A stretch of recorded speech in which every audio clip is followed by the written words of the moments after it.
अक्षरमहं पुरुषोत्तम दासोस्मि। अक्षर एवो हूँ पुरुषोत्तमनो दास छूं। अक्षरमहं पुरुषोत्तम दासोस्मि। अक्षरमहं पुरुषो। नारायण नारायण सबको।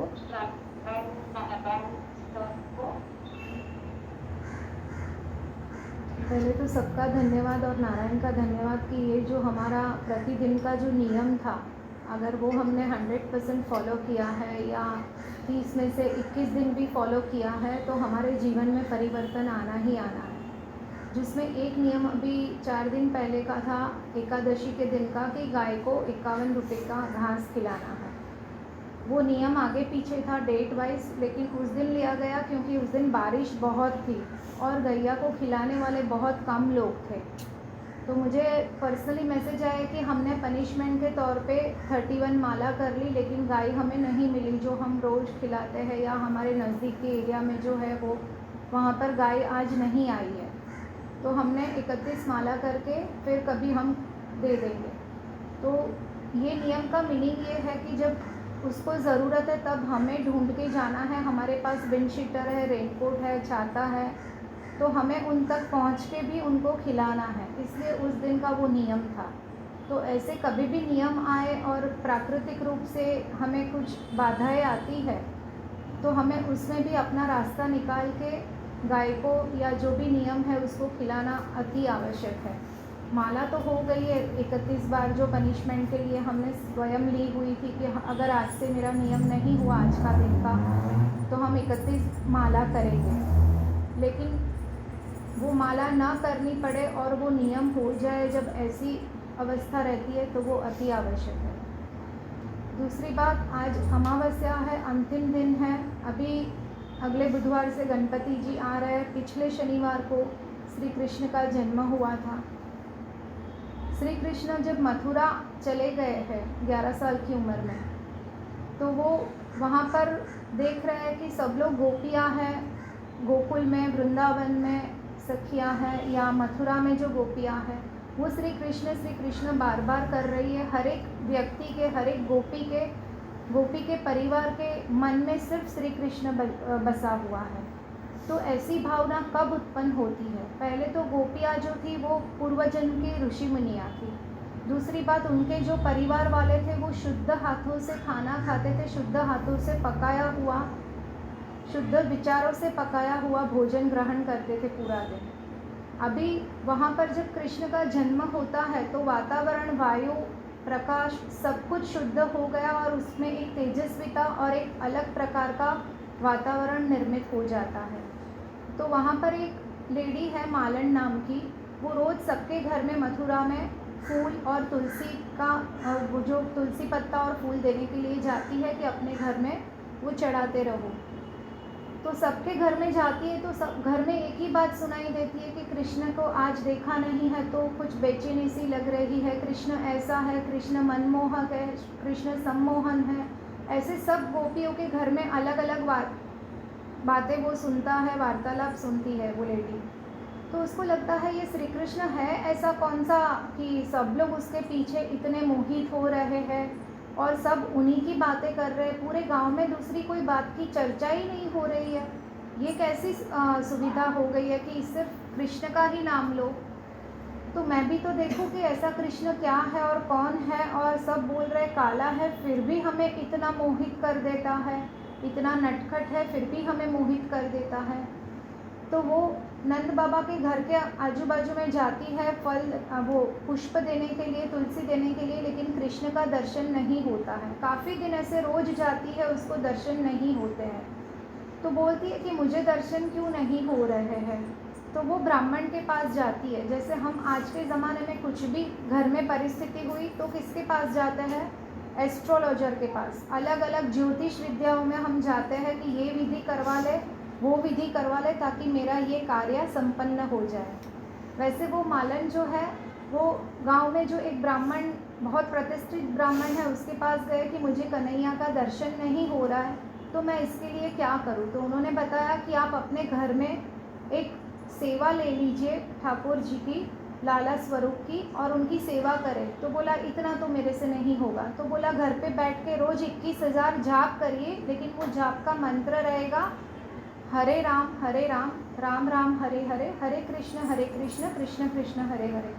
बोला उतना तो समय भी कहाँ है और हमें तो गिनती भी नहीं आती है, 21,000 रोज़ के जाप करना, बाद में वो दर्शन देगा, मुझे तो ये कुछ समझ में नहीं आता है और मेरे से ये होगा भी नहीं, क्योंकि मैं तो ये सब बेचने जाती हूँ, पुष्प बेचने जाती हूँ, फल बेचने जाती हूँ, फिर तुलसी पत्र बेचने जाती हूँ, तो मैं ये जाप कहाँ से करूँ। तो बोली कि कुछ नहीं होता है, तो ये मैं तुझे रामबाण और अंतिम उपाय बता रहा हूँ, ये तो तुझे करना ही पड़ेगा। अगर तुझे कृष्ण के दर्शन चाहिए तो, कान्हा के दर्शन चाहिए तो, नंद बाबा के घर पे 108 परिक्रमा बाहर से ही, उनका घर की चौखट के बाहर से तू लगाती जा। अंदर जो भी कक्ष में कृष्ण है, तुझे धीरे धीरे तेरी साधना पूरी होगी तो दर्शन मिलेगा, लेकिन प्रदक्षिणा के वक्त तुझे ये मंत्र बोलना ही है, श्री राम हरे श्री कृष्ण हरे। अभी ये मंत्र दिया गया। वो रोज़ प्रदक्षिणा करती है, फिर भी कृष्ण का दर्शन नहीं हो रहा है, काफ़ी दिन हो गए, तो उसको लगता है कि मेरे से क्या गलती हो गई कि मैं जब ये प्रदक्षिणा करने आती हूँ तब कृष्ण अंदर रूम में छुप जाते हैं और बाहर नहीं आते हैं। तो यहाँ पर कहा गया है, आप कोई भी पुस्तक ले लो, रामचरितमानस ले लो, भगवत गीता ले लो, या भागवत जो ले है ग्रंथ उसको ले लो, सब में तात्पर्य वही है कि हमें राम का नाम लेना है, कृष्ण का नाम लेना है। तो वो बोलती है कि मैंने ऐसा क्या किया है कि मुझे दर्शन ही नहीं मिल रहे। मैं इतने दिन से 108 रोज़ की परिक्रमा कर रही हूँ कृष्ण भगवान के, नंद बाबा के घर के, उनके माता पिता भी कभी कभी घर पे रहते हैं तो उनकी भी प्रदक्षिणा हो जाती है साथ में, तो मुझे दर्शन क्यों नहीं हो रहे, मैंने अभी तक क्यों नहीं देखा। तो जीव में जब तक निष्काम भावना या भक्ति नहीं उत्पन्न होती है तब तक हमें प्रभु के दर्शन नहीं होते हैं। प्रभु अंदर बैठे बैठे सब कुछ जान रहे हैं, चाहे उम्र में कितने भी छोटे हैं, लेकिन उनको सब कुछ पता है कि जीव जब मेरे शरण में आया है तो वो उसको निष्काम होना है, पवित्र होना है, शुद्ध बुद्धि होना है।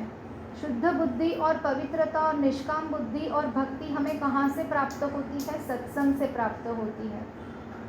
तो बहुत दिन के बाद आज एक दिन वो मालन ने ठाना कि आज तो 108 परिक्रमा के बाद मैं वहाँ पर ही बैठूंगी, चाहे रात हो जाए चाहे दिन हो जाए, लेकिन कृष्ण जब तक मुझे दर्शन नहीं देंगे तब तक मैं वहाँ पर ही बैठूंगी। वो वहाँ पर बैठते हैं 108 परिक्रमा के बाद, और कृष्ण भगवान को अंदर पता चलता है, छोटे से स्वरूप में है, पायल पहनी हुई है। वो धीरे धीरे पायल से छम छम करके बाहर आते हैं और उन्हें दर्शन देते हैं, और वो मालन एकदम मोहित हो जाती है। तो बोलते हैं कि मैया मुझे फल दो। तो वो अचंभित हो जाती है कि फल देने वाले तो आप। आवाज नहीं आ रही। अभी आ रही है? पायल पहनी हुई है उसके आगे। अभी आ रही है? हाँ अब आ रही है। हाँ, पायल पहन के अभी आ रही। श्री कृष्ण बाहर आए और उन्होंने वो मालन जो है उनको बताया कि आप मुझे फल दो। तो वो मालन अचंभित हो जाती है कि फल देने वाले तो आप हैं, मैं तो फल बेचने का कार्य कर रही हूँ, तो मैं आपके वहाँ पर फल बेचने आई हूँ, फूल बेचने आई हूँ, तो आप मुझे उनके दाम दे दीजिए। और मेरी इच्छा है कि आप एक बार मेरी गोदी में बैठ जाए, क्योंकि वो मालन को कोई बच्चा नहीं था। तो वो बोला मुझे मातृत्व भाव का एहसास हो जाए कि मेरी गोदी में श्री कृष्ण बैठे। श्री कृष्ण सब कुछ जान रहे थे। बोला एक बार मेरी गोदी में बैठ और मुझे सिर्फ एक बार माँ कह के पुकार। कृष्ण भगवान उनकी गोदी में बैठते हैं, माँ करके पुकारते भी है, लेकिन बोलते हैं कि भक्ति शुद्ध होनी चाहिए। और उनको फल बेचने के लिए आई थी, उसके बदले में अपने घर के कोठार में से 2 मुट्ठी चावल के लेके आए और उनको बोल दिया कि उनकी जो पोटली रहती है उसमें डाल दिए उन्होंने चावल। तो बोला ठीक है, और वो बहुत खुश हो गई। तो कृष्ण ने बोला मांग तुझे और क्या चाहिए? तो वो बोलती है मेरी सिर्फ एक ही इच्छा है कि मैं यहाँ रोज़ फल बेचने आऊँ, और जब मैं फल बेचने आऊँ तब आप मेरी गोदी में बैठे, और मुझे सिर्फ 1 मिनट का आपका दर्शन हो जाए और मुझे तृप्तता प्राप्त हो। यहाँ से जब वो घर पर जाती है तो उन्हें वो जो चावल थे वो पूरे सोना मोहर के भरे हुए पोटली हो गई, उनकी पीढ़ियाँ जो है वो गरीबाई से बाहर आ गई, ऐसी अवस्था हो गई। तो लोग आज बोलते हैं कि हम बहुत सारी माला करते हैं लेकिन हमारा ये कार्य पूर्ण नहीं होता है, हमारी ये इच्छा पूर्ण नहीं होती है जीवन में। तो ऐसा क्यों होता है? दूसरा प्रश्न ये आया है कि धर्म के लिए हमें क्या करना चाहिए? आप जो बताते हो कि धर्म करो, धर्म को पकड़ो, तो सुबह उठ के क्या करना चाहिए? सूरज को 1 लोटा पानी चढ़ाए या हनुमान चालीसा करे या राम राम की या कृष्ण की 2 माला करे, वो तो हमें टाइम है नहीं आजकल। मेडिटेशन का आप बोल रहे हो, वो भी हमें समय नहीं रह रहा है, क्योंकि कलयुग का समय जो है वो बहता जा रहा है और समय इतना फास्ट है। और जब हम शहरों में रहते हैं तो हमारी दिनचर्या ही इस प्रकार से घटती है कि हम एकदम मशीन लाइफ की तरह जीते रहते हैं। अगर हमने उसमें थोड़ा सा भी देरी किया तो बहुत सारे हमें लगता है कि कुछ छूट रहा है। तो ऐसी अवस्था में नारायण ने क्या किया है कि कलयुग में जो भी आपको प्रश्न है, आपको समय नहीं है, तो सिर्फ मंत्र जाप करो। श्री कृष्ण को सबसे ज़्यादा प्रिय क्या है? आप तप कर रहे हो, आप उपवास कर रहे हो, आप यज्ञ कर रहे हो अपने घर पे, वो सबसे ज़्यादा अगर आप सत्संग कर रहे हो, राम राम की माला करते हो, श्री कृष्ण की माला करते हो, यानी कि मंत्र जाप करते हो, तो उसका प्राधान्य श्री कृष्ण ने भी ज़्यादा दिया है। उनको ऐसे भक्त ज़्यादा प्रिय है। तो हम समय नहीं रहता है, बैठ के करने का भी समय नहीं रहता है, तो हम जब स्नान करते हैं उस वक्त हम माला कर सकते हैं। हम रास्ते में कहीं पे जा रहे हैं, अगर हम स्कूल के बच्चे हैं तो स्कूल रिक्शा में, बस में जाने के लिए जा रहे हैं, तभी हम कर सकते हैं माला। अगर हम ऑफिस वाले हैं तो वहाँ पर भी ट्रैवलिंग में हम कर सकते हैं। फ़ोन्स आते हैं, मैसेजेस आते हैं व्हाट्सएप में, लेकिन बीच बीच में हमारी माला चालू रखनी पड़ेगी हमें। अगर हम रसोई घर में रसोई कर रहे हैं और घर में कुछ भी उस दिन खटरा हुआ है, कुछ झगड़ा जैसा वातावरण कंकाश हुआ है, तो कुछ क्षण के लिए हमें रसोई घर से बाहर निकलना है, पहले खुद के मन को शांत करना है। रसोई पकाते वक्त मैंने पहले भी बोला है कि हमें मंत्र जाप वहाँ पर रखना बहुत अति आवश्यक है। मैं मेरे घर में जब सुबह रसोई पकाती हूँ तब मैं सत्संग दीक्षा का 315 श्लोक रोज़ वहाँ पर बजता है, उसी के दौरान मेरी रसोई होती है और वही रसोई घर मंदिर में हम पूरा भोजन लगाते हैं और वही भोजन फिर हम प्रसाद में लेते हैं। तो धीरे धीरे बुद्धि का शुद्धिकरण, परिवार में जो भी सदस्य वो अनाज ले रहे हैं, भोजन ले रहे हैं, फल फूल जो फ्रूट ले रहे हैं, दूध ले रहे हैं, उसमें उसका परिवर्तन आपको धीरे धीरे दिखता जाएगा। तो ये सब चीज़ें हमें बहुत माननी पड़ेगी, करनी पड़ेगी कि हम बैठ के मेडिटेशन नहीं कर रहे, पैसा है लेकिन हम उतना डोनेशन देने का मेरा स्वभाव नहीं है या मुझे अच्छा नहीं लगता है इतना डोनेशन देना, यज्ञ नहीं कर पा रहे, तो मंत्र जाप बिना आपके कोई कष्ट वाला भी नहीं है, कोई कॉस्ट भी नहीं है। हम चलते फिरते, खाने के पहले, खाने के बाद हमारी स्वयं की जो देह की क्रिया करते हैं, उस वक्त हम पूरा ध्यान से, पूरा मन से, पूरा दिल से, आत्मा से हमें मंत्र जाप करना है। धीरे धीरे हमारे आत्मा का शुद्धिकरण होता जाएगा, हमारे कर्मों का शुद्धिकरण होता जाएगा और धीरे धीरे हमारे उसके बाद इंद्रियों में शुद्धिकरण आना शुरू होगा। अभी तक हमारी इंद्रियों पे शुद्धिकरण आना शुरू नहीं हुआ है। तो जैसे ही इंद्रियों पे शुद्धिकरण आना शुरू होगा, वैसे जैसे श्री कृष्ण ने अभी मालन का बताया कि निष्काम भक्ति का जीव आता है तभी उसको तुरंत दर्शन होता है। तो हमें ऐसी भक्ति प्राप्त करने के लिए सत्संग में जुड़ के अपनी इंद्रियों पे नियंत्रण कैसे आता है और वो नियंत्रण में हम सजग होके उसको कैसे अपने नियंत्रण में वो इंद्रियों का उपयोग करें अपने जीवन में, हर प्रकार की इंद्रियों का कैसे, कहाँ पर कैसे उपयोग करना है वो हमें समझ आ जाए और फिर उसके ऊपर हम किस प्रकार से कर्म करें, तो अपने आप आपका जीवन परिवर्तन हो जाता है। हमें कर्म ऐसे करने हैं कि स्वयं नारायण दर्शन देने के लिए सामने से आए। ये हम इतने सत्संग में जुड़े हैं, लेकिन हम जैसे ही यहाँ से उठ के बाहर जाते हैं तो तुरंत ही उसमें से भूल जाते हैं 50%, आधा घर पे जाके फिर लौकिक में जाते हैं। तो जब व्यवहार में हमें वो करना है तब वापस वो छूटता जाता है। तो धीरे धीरे हमें सत्संग में जुड़ के ऐसा हमारा वातावरण, कर्म, विचार, इंद्रियों पे नियंत्रण ऐसे लाना है कि स्वयं नारायण हमारे पास दर्शन देने के लिए आए। अगर हमारा देह छूट रहा है तो स्वयं नारायण हमें लेने के लिए आए, और नारायण स्वयं बोले कि वंस मोर। पब्लिक से वंस मोर हमें नहीं चाहिए।